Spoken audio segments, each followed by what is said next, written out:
જો પ્રેમ લગ્નનો કોઈ વિરોધ નથી. પ્રેમ પવિત્ર છે.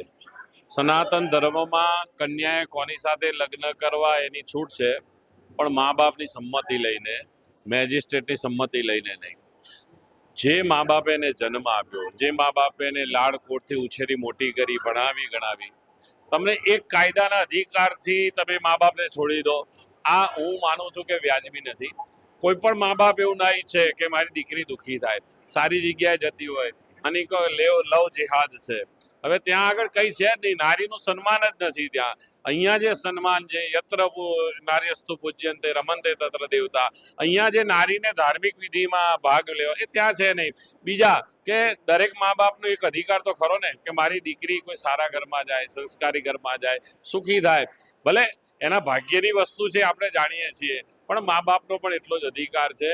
અને એ હું માનું છું કે સરકારે જે કાયદો લાવી છે, ગુજરાત સરકાર, કે મા બાપની મંજૂરી જોઈએ, એને પણ હું અભિનંદન આપું છું.